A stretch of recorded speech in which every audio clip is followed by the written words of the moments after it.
যে কোনো সময় দেশে অস্বাভাবিক কোনো পরিস্থিতি ঘটতে পারে, জরুরি একটা পরিস্থিতি আসতে পারে। জনগণের প্রতি আমরা জরুরি কিছু আহ্বান জানাবো এবং আপনাদেরকেও বলবো, পিনাকি ভট্টাচার্যদের কিছু অবজারভেশনও তুলে ধরবো আমাদের নিজস্ব টেক সহ। আপনারা এগুলো জনগণের কাছে পৌঁছে দিন। বিএনপি জামাত সবার জন্য এটা খুব জরুরি।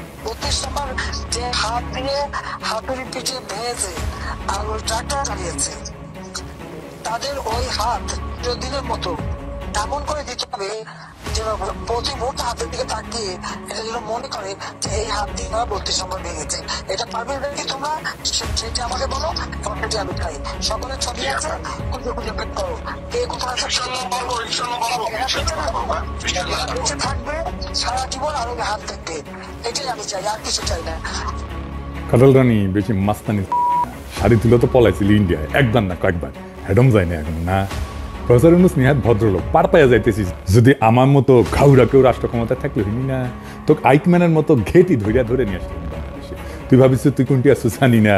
হ্যাঁ হ্যাঁ, তুই তো আসুই ডি প্রণব কাকা যেটি থাকিছিল 10 রাজাজি মার্ক কয়ে দিলাম। আবার যেটি তোকে এক পিসিরও তো খুঁজে বের করবো। কেমনে বের করেছি তুই এটা বেকু জান, যা নতুন জায়গায় যা, আবার খুঁজে বের করবো। তুই সারা জীবন দৌড়ে বেড়াবো, তোর জান আমি কালা কালা করে দেবো। আজকে স্যাম্পল দিলাম একটু, আর অনেক কিছু জানি, পরে কমুনি।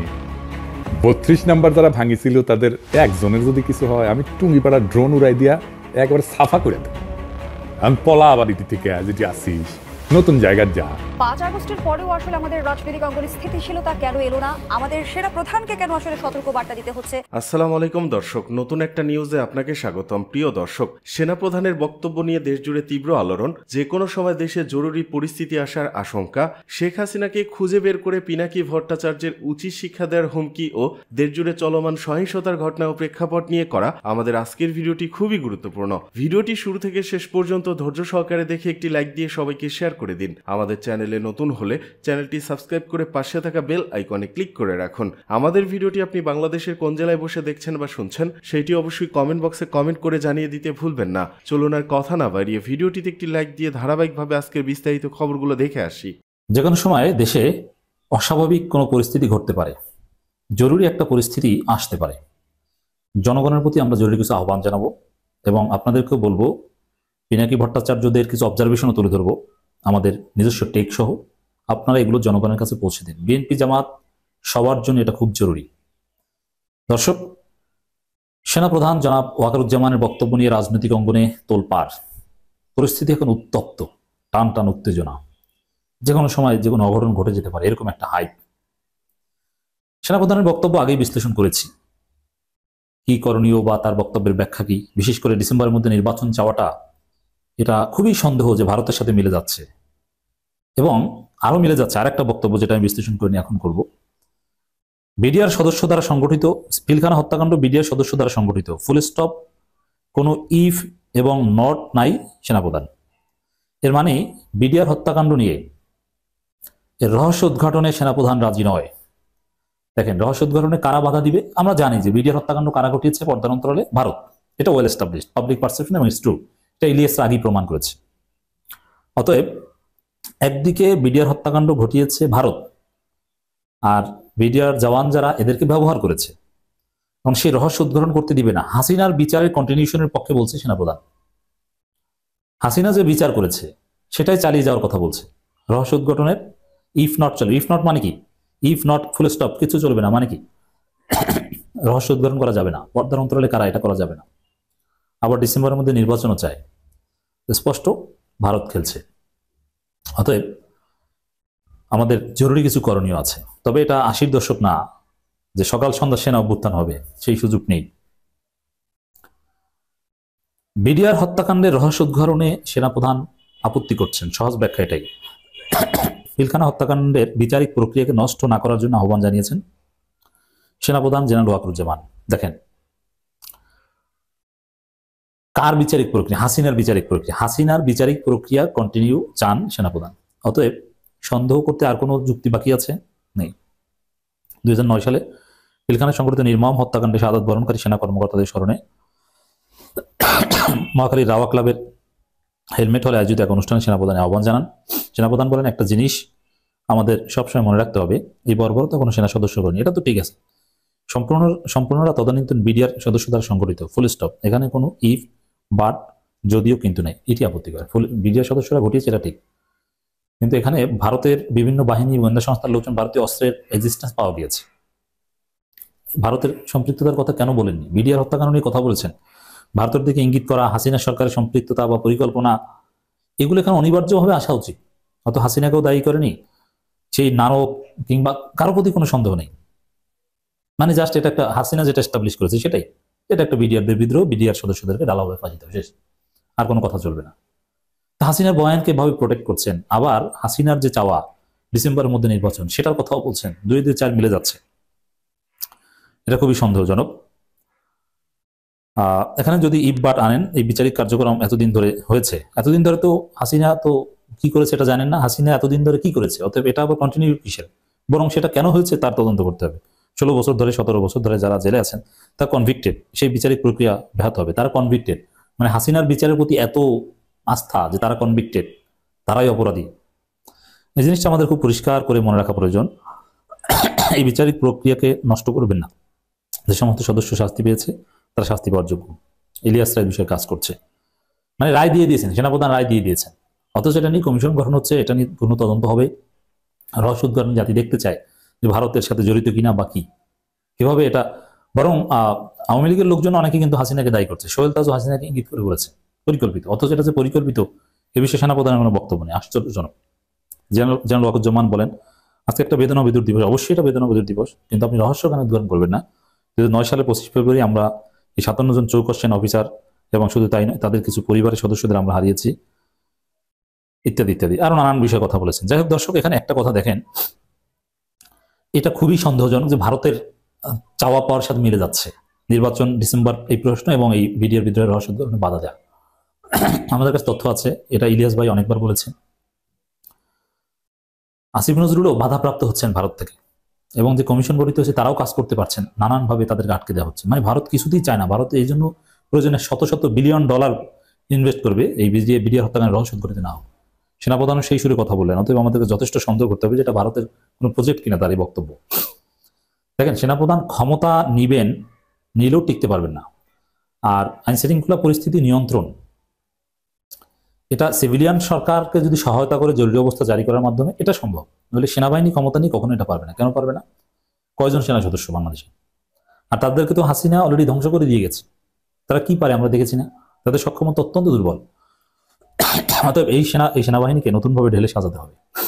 তারা তেমন কিছু পারে না, তারা চুরি ছিনতাইকারী দমন এখন ভালোভাবে করতে পারে না। অনেকে বলে যে ধ্বজভঙ্গ, আমি সেটা বলি না। হাসিনা এই বাহিনীকে ধ্বংস করে দিয়েছে, অতএব এই বাহিনীকে আগের জায়গায় ফিরিয়ে নিতে হবে। সেটা ওয়াকরুজ্জামান করুক, কিন্তু ডিসেম্বরের মধ্যে নির্বাচনের জিকির আপনাকে করতে বলা হয়নি, সন্দেহজনক। এই বিষয়ে আমাদের করণীয় কি, এই বিষয়ে পিনাকি ভট্টাচার্য জরুরি কিছু আহ্বান জানিয়েছেন, এটা একটু আপনাদেরকে ছোট বিশ্লেষণ পৌঁছে দিতে চাই। দর্শক, ওয়াকার জেনারেল সিসি হইতে চাইতেছে, সে ইন্ডিয়ান প্ল্যানিং এ ক্ষমতা টেক ওভার করার উদ্যোগ নিচ্ছে। ওয়াকার সাপে নাকি জানে না কেন পাবলিকে তার উপরে বিলা, পয়েন্ট ধরে ধরে বলে দেওয়া হয়েছে, তাও উই বোঝে না কেন পাবলিক তার উপরে বিলা। আবার সে হুমকি দেয়, সতর্ক করে। কারে হুমকি দেয়, কারে সতর্ক করে? রাজনীতিবিদদের। ওয়াকার সাপ সিসি হইতে পারবা কিনা জানি না, তবে খালেদ মোশাররফ হওয়ার চান্স আছে বলে, সম্ভাবনা কম না। বাংলাদেশে সেনা অভ্যুত্থান ওগুলো চলবে না, ছাত্র জনতা ওগুলো মানবে না, সেই যুগ নাই ভাই। অতএব আমরা উদ্বিগ্ন না।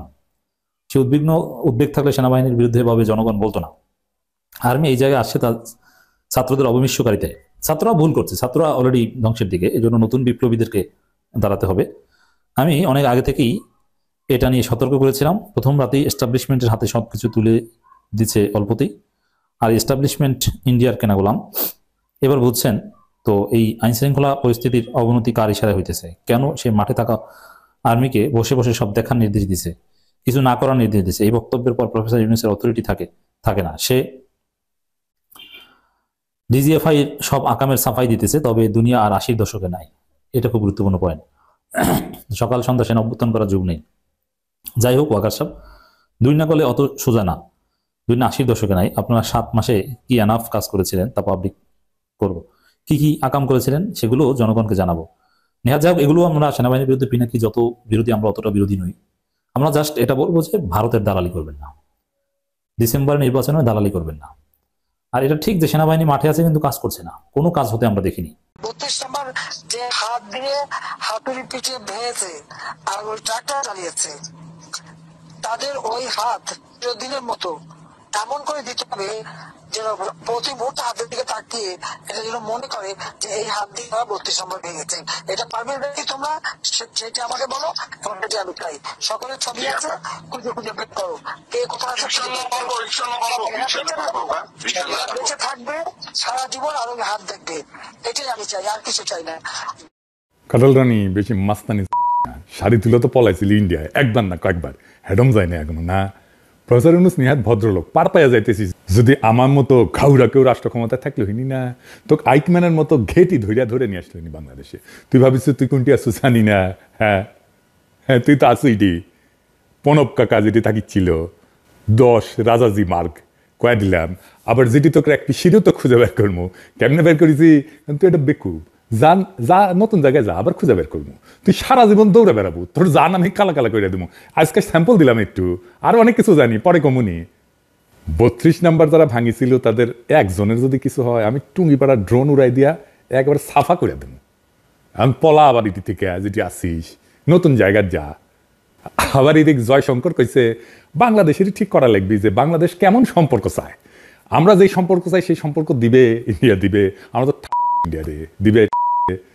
তোর সাথে সম্পর্ক না রাখলে কি হবে রে? কিছুই হবে না, যাবে আমাদের কিছুই হবে না। ফুটশালা গোমূত্র সেবী এর সামনে গিয়ে হাত কসলে আসছে আমাদের স্বরাষ্ট্র উপদেষ্টা কয়েকদিন আগে। এই হইতেছে তার ফলাফল। যাই হোক, গত রাতে সারা ঢাকা শহরে কয়েকটা জায়গায় খুন, চিন্তায়, অস্ত্র হাতে মরা হয়েছে। কয়েকদিন আগে আওয়ামী লীগের ভার্চুয়াল মিটিং এ আওয়ামী লীগের সাবেক মেয়র বলছিল যে শহরে আমরা থাকবো না সে শহরে আমরা কাউকে ঘুমাতে দেবো না। শুনেন, আমাদের কথা স্পষ্ট, যে রাজধানীতে আমাদের মানুষ শান্তিপূর্ণভাবে দিনে ঘুরতে পারবে না, চলতে পারবে না, সেই রাজধানীর মানুষ রাতে ঘুমাতে পারবে না। আমরা সেইভাবে আমাদের তৈরি করে নিছি। আমাদের ডিসিশন, আমাদের মূল ব্যক্তি, আমাদের নেত্রী যেভাবে এখানে সাজেশন করবে, আমরা পরামর্শ করবে, আমাদের যেখানে যার সাথে আলোচনা দরকার সেইটা করব। তারা এখন সেই কাজই করছে। আওয়ামী দুর্বৃত্তরা মাথার এই সময় আর্মি পূর্ণ ম্যাজিস্ট্রেসি ক্ষমতা নিয়ে একটু সিভিল পাওয়ার একটা মাঠে মোতায়েন আছে। ইনফ্যাক্ট একটা জরুরি অবস্থায় যেই রকম ফোর্স ডিপ্লয় করা দরকার তাই করা হইতেছে। তাও কেন এরকম ভয়াবহ ঘটনা ঘটতেছে?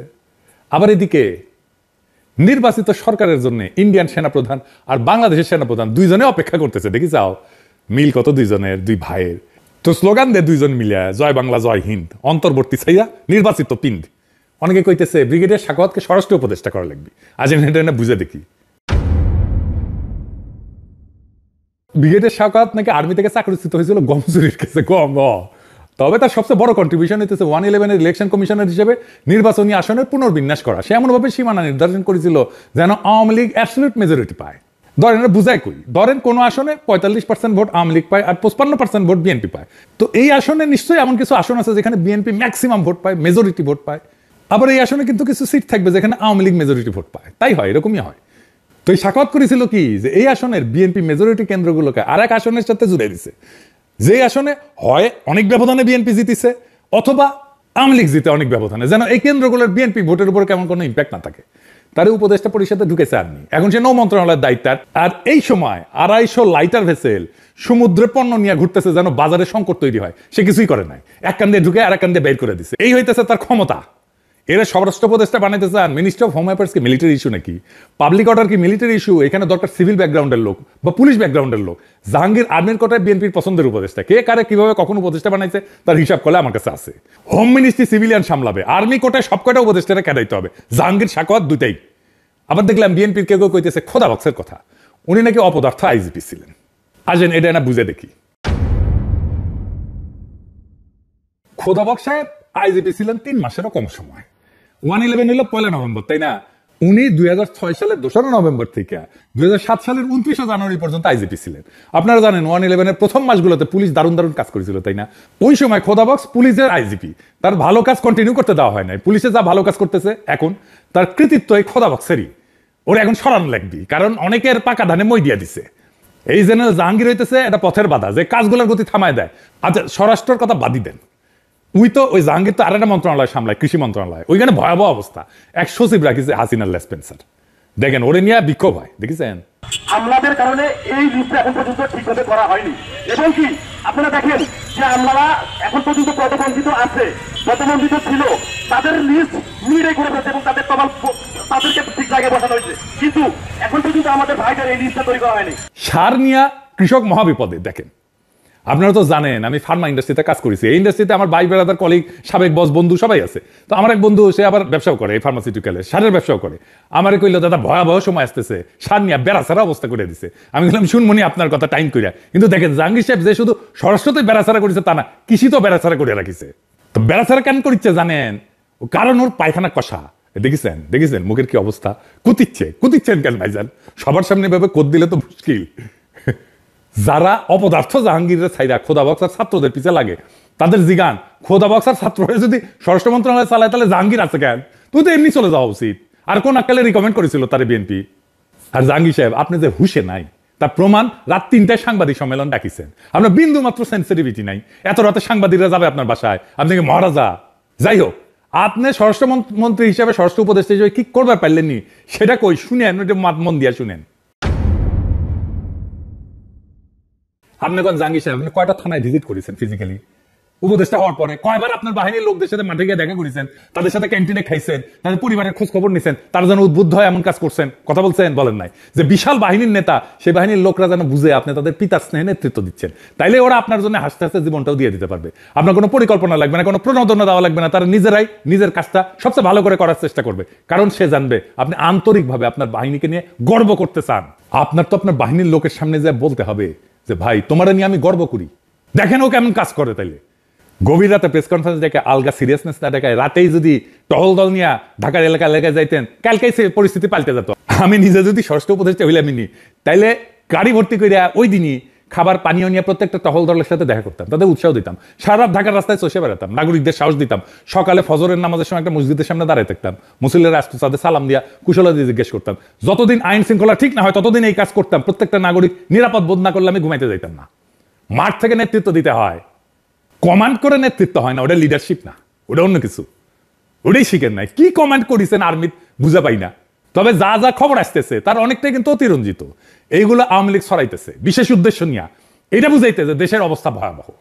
দেখেছেন গত 36 ঘন্টায় 74 ধর্ষণ, এদের লিড করেছিল জনকণ্ঠ। খবরটা ভুয়া, কিন্তু প্রশ্ন হইতেছে যে পত্রিকা আওয়ামী আমলে আওয়ামী মুখপাত্র হিসেবে দিন কাটাইলো, এখন মিথ্যা নিউজ ছাপায় পার পাওয়া যায় কিভাবে? প্রেস কাউন্সিলে কেন মামলা করেন নাই? শফিক জাত ভাই জন্য কনসেশন দিচ্ছেন নাকি? আমরা তো প্রথম আলো অফিসের সামনে জিয়াপত দিতে গেলে পুলিশ দিয়ে পিটাইছিলেন। এখন মিছা নিউজ ছাপানোর জন্য শুধু বিবৃতি। স্বরাষ্ট্র উপদেষ্টা বাসা থেকে ফেরার পথে নাকি সাংবাদিক ছিনতাইয়ের শিকার হয়েছে, এটাও পুরো মিথ্যা কথা। ধানমন্ডির শঙ্কর মসজিদে মাইকে ঘোষণা দেওয়া হইতেছে ডাকাত পড়া, শুনেন। সম্মানিত এলাকাবাসী, সকলকে দৃষ্টি আকর্ষণ করছি, সকল আলিমুসের স্কুলের আশপাশে, স্কুলের গলিতে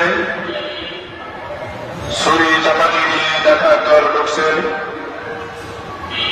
ঘোরাফেরা করতেছে।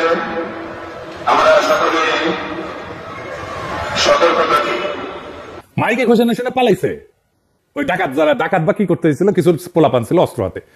ঘটনা কি হয়েছিল পরে তাই শুনেন। শঙ্করে গেছি, শঙ্কর থেকে আসার সময় দেখলাম আপনার অনেক লোকজন আসতেছে। তো এখানে দাঁড়াইলাম, দাঁড়ানোর পরে দেখলাম যে 50-60টা ছেলে দাঁড়ায় রয়েছে, বড় ছোট মিলানো। তো বললাম যে এলাকার ভিতরে এটা কি? তো ওকে জিজ্ঞেস করলাম যে এরা কারা? ও ভাই আমি চিনি না। ওই বলছে যে আমি চিনি না। আরেকটা ওই যে এখানে আপনার বিক্রি করে, কি জানি আনারস বিক্রি করে, ওকে জিজ্ঞেস করলাম যে এরা কারা, চিনো নাকি? এরা কবে আমরা চিনি না, এরা এখানে দাঁড়ায় রয়েছে, এদের কাছে ছুরি চাপাটি আছে। তো এখন আমি ভাই ভয়ের ভিতরে আছি, আমি কি ওইটার ভিতরে ঢুকবো কখনো? পরে আমরা আসছি, আসার পরে এলাকার মুরব্বীদের বললাম যে দেখেন এই ব্যাপার, কার কি ক্ষতি হয়ে যায় বলা যায় না, আপনারা কি করবেন? তো বলছে মাইকে অ্যালাউন্স করো। এখন কাকে ফোন দিব? আমাদের মসজিদের মাইকে অ্যালাউন্স করছে, এলাকার লোকজন বাইরে হয়ে আসছে, ওরা চলে গেছে। আমি যখন মেসেজ দেখেছি সাথে সাথে পুলিশকে জানিয়েছি, র্যাব গেছে। কিন্তু ঢাকার একটা ঘটনা পুলিশ কেন প্যারিস থেকে জানবে? জাতীয় জরুরি সেবা হচ্ছে 999, এই নাম্বারে কল করবেন। যেমন কোনো অপরাধ সংগঠন, দুর্ঘটনা, অগ্নিকাণ্ড, তাৎক্ষণিক সহায়তার জন্য 999 নম্বরে কল করবেন। 24 ঘন্টা আপনারা কল শুনবে, এটা রেকর্ড হয়। আর আপনার নিকটস্থ থানার ওসির নাম্বারটা রাখবেন, ওদেরকে থানার ফোন নাম্বারটা রাখবেন, ওইখানে জানাবেন। তবে ওসির নাম্বার আছে জন্য আপনার বাসার মুরগি হারাইছে জন্য আপনি ওসির ফোন দিবেন, সেটা আবার কইরেন না। আমাদের অনেক সময় পরিমিতি বোধ থাকে না। আমার ফোন নাম্বার তো এজমালি সম্পত্তি হয়েছে, সারাক্ষণ ফোন ব্যস্ত থাকে। আমার কাছে তো প্রফেসর ইউনূসের নাম্বারও আছে। আমি যদি রেগুলার ওনারে মেসেজ পাঠাই, উনি কাজ করতে পারবেন। মেসেজ পাঠাবো যে যেটা খুব জরুরি দরকার, ওনার দেখা দরকার, কালে ভদ্রে তাইলে উনি আমার মেসেজে গুরুত্ব দিবেন। যাই হোক, আইন শৃঙ্খলার অবস্থা পরিকল্পিতভাবে খারাপ করার সব ব্যবস্থা আওয়ামী লীগ করতেছে। শুধু কি আওয়ামী লীগ, আমাদের সুশীলদের প্রিয় মাহমুদুর রহমান মান্না তার দল নাগরিক ঐক্য ঢুকেছে আওয়ামী লীগারা, তারা বগুড়া শিবগঞ্জে যুবদলের নেতার বাসায় ককটেল হামলা করেছে। আমি কুচি কলে যে এই নাগরিক ঐক্য সাজা আওয়ামী লীগের হাড্ডি গুড়া গুড়া করে দিবেন, খালি কনফার্ম হবে নাকি এগুলো আওয়ামী লীগ। সব গ্যাঞ্জামের পিছিয়ে আপনি আওয়ামী লীগ পাবেন। আগস্ট মাসে ডাকাতি করার জন্য আওয়ামী লীগ লোক ভাড়া করেছিল না, ভুলে গেছেন? দেখেন, পাড়ায় পাড়ায় আবার আগস্টের মতো পাহারা বসানো যায় কিনা ভাইবা দেখবেন। আগস্টের সেই পরিস্থিতি আবার হাজির হয়েছে। আমরা একটা কিন্তু যুদ্ধাবস্থায় আছি, লড়াই এখনো থামে নাই। পাড়ায় মহল্লায় আবার নতুন করে পাহারা শুরু হোক, ছিনতাইকারীর ডাকাতার মস্তানদের হাড্ডি গুড়া গুড়া করে দেবেন, জিন্দেগিতে যেন নিজের পায়ে ভর দিয়া খাড়া হইতে না পারে। বিপ্লবকে এত সহজে ধ্বংস করতে দেব না। চলমান সংস্কারে দৃঢ় সমর্থন জানিয়ে প্রধান উপদেষ্টাকে জাতিসংঘের মহাসচিবের চিঠি। অন্তর্বর্তী সরকারের প্রধান উপদেষ্টা অধ্যাপক ডক্টর মোহাম্মদ ইউনূসের কাছে চিঠি লিখেছেন জাতিসংঘের মহাসচিব অ্যান্তোনিও গুতেরেস। চিঠিতে প্রধান উপদেষ্টার নেতৃত্বে চলমান সংস্কারের প্রতি দৃঢ় সমর্থন জানিয়েছেন তিনি। চিঠিটি প্রধান উপদেষ্টার ভেরিফাইড ফেসবুক পেজে শেয়ার করা হয়েছে। এর আগে জাতিসংঘের মহাসচিবের উদ্দেশ্যে একটি চিঠি লেখেন প্রধান উপদেষ্টা। জাতিসংঘের মহাসচিব যার উত্তর দিয়েছেন 25 ফেব্রুয়ারি। চিঠিতে মহাসচিব লিখেছেন, 4 ফেব্রুয়ারি আপনি যে চিঠি দিয়েছেন তার জন্য আপনাকে আমি ধন্যবাদ জানাতে চাই, যা 7 ফেব্রুয়ারি সাক্ষাতের সময় আপনার রোহিঙ্গা সংকট ও অগ্রাধিকার বিষয়ক প্রতিনিধি খলিলুর রহমান আমার কাছে পৌঁছে দিয়েছে। আমি বাংলাদেশের সঙ্গে জাতিসংঘের দৃঢ় সংহতি এবং আপনার নেতৃত্বের সংস্কার প্রতিক্রিয়ার প্রতি আমাদের সমর্থন পুনর্ব্যক্ত করতে চাই। অ্যান্তোনিও গুতেরেস লিখেছেন, বাংলাদেশ ও ওই অঞ্চলের উপর রোহিঙ্গা সংকটের প্রভাবের পাশাপাশি রাখাইন রাজ্যে ক্রমবর্ধমান মানবিক পরিস্থিতি সম্পর্কে ডক্টর ইউনূস যে উদ্বেগ প্রকাশ করেছেন, আমিও তার সঙ্গে একমত। রোহিঙ্গাদের আশ্রয় দেওয়ার জন্য বাংলাদেশের প্রতি আন্তর্জাতিক সম্প্রদায়ের সমর্থন আদায়ের কাজ অব্যাহত রাখবে জাতিসংঘ। মিয়ানমারের সংকট রাজনৈতিকভাবে সমাধানের লক্ষ্যে আঞ্চলিক সংস্থা, দক্ষিণ পূর্ব এশিয়ার দেশগুলোর সংগঠন, আসিয়ান এবং অন্যান্য অংশীদারদের সঙ্গে ঘনিষ্ঠভাবে কাজ অব্যাহত থাকবে।